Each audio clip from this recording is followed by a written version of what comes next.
ఇదే నా పల్లెటూరు, ఇదే నా తల్లిగారు.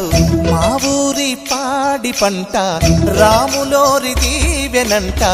తల్లి గోదావరి నీళ్ళు కడిగే సీతమ్మ పాదాలు.